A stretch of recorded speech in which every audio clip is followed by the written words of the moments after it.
Hi, everyone. Welcome back to the Lifestyle PA podcast. I'm Beth Ricka, physician assistant, registered dietitian, and board certified in lifestyle medicine.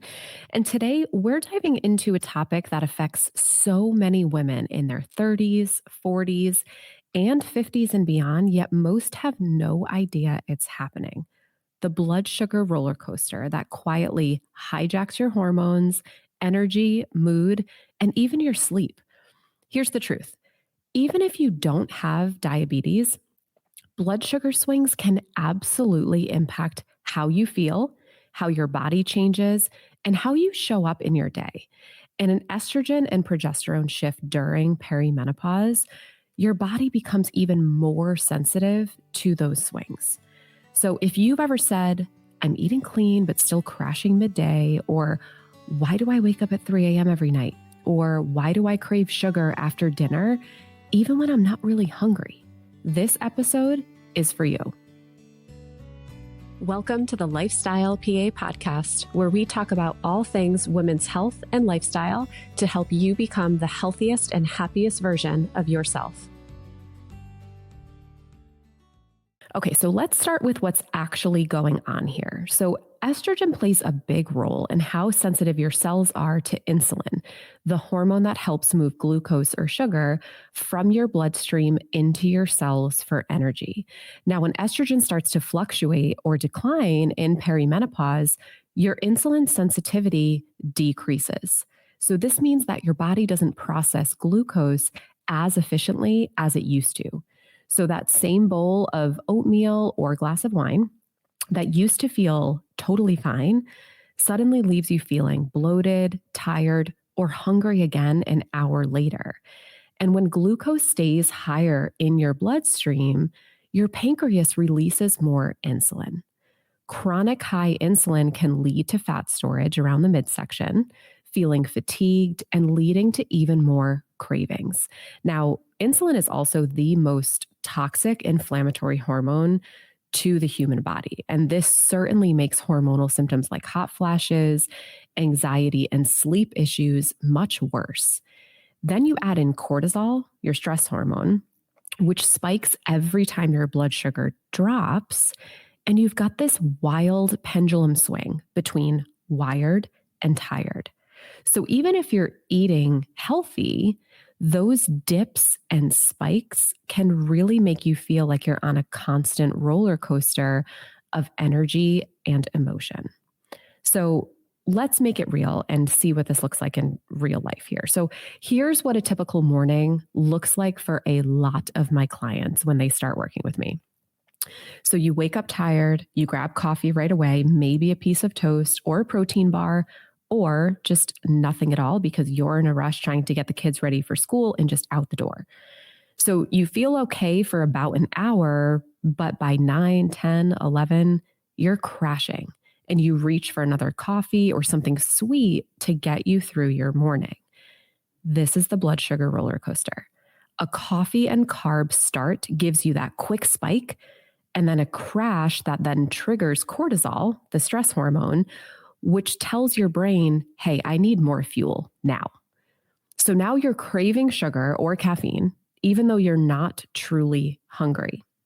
So here's another one, the 3 a.m. wake up that I classically hear about. So you fall asleep fine, but then you suddenly wake up in the middle of the night with your mind racing. Now, this can often be your blood sugar dipping too low, triggering a cortisol response to pull glucose back into the bloodstream.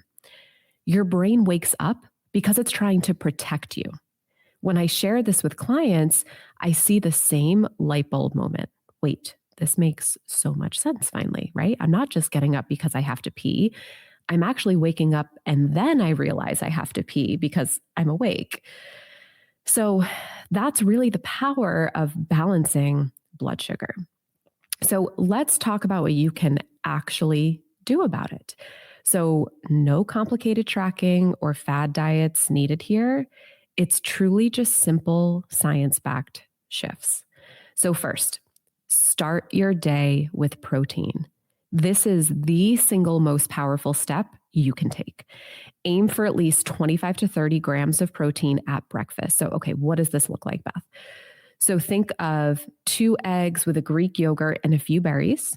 Or if you're on the go and prefer something liquid, reach for that protein smoothie with collagen or whey and nut butter to get some healthy fat in there to help that glucose spike. And then, or leftovers from dinner. That's totally fine. So protein blunts the blood sugar rise from carbohydrates and keeps you fuller for longer. So second, pair your carbs with fiber and fat. So instead of plain toast, which is like throwing gasoline on a fire for your blood sugars, add avocado or eggs. If you're having fruit, pair it with nuts or cheese. These slow digestion and prevents those spikes. And let me tell you, those spikes of the aggressive highs and lows of your blood sugar, that's actually more damaging to your body than sustained high blood sugar, which is what we often think of with dysglycemia or blood sugar dysregulation, right? But it's actually this, what we call glycemic variability, this roller coaster. Third, go for a short walk after meals. Just 10 minutes can lower post-meal blood sugar by helping your muscles use glucose efficiently. And it helps digestion and stress too. If you can't make it outdoors or for a 10-minute walk, get up and do 15 body squats. Anything helps here to really push that glucose into your cells to lower that spike of insulin.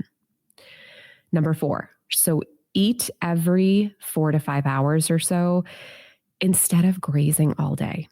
Constant snacking just keeps your insulin high throughout the day. So you really need to give your body a break to use that stored energy.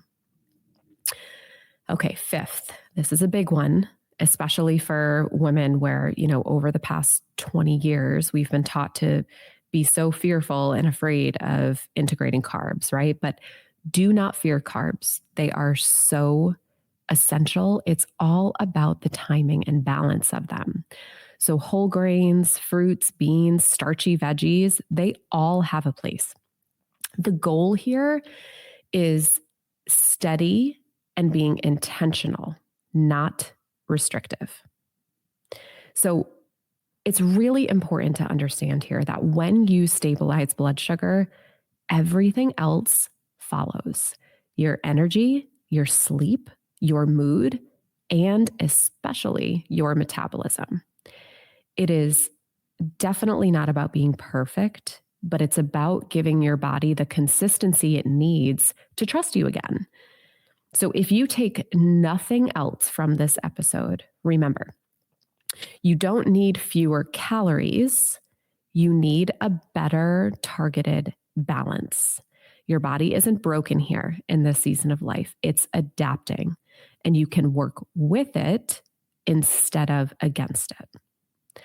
So if today's episode hit home and you're ready to get off that blood sugar roller coaster for good, that's exactly what I help women do inside my 3-month lifestyle program.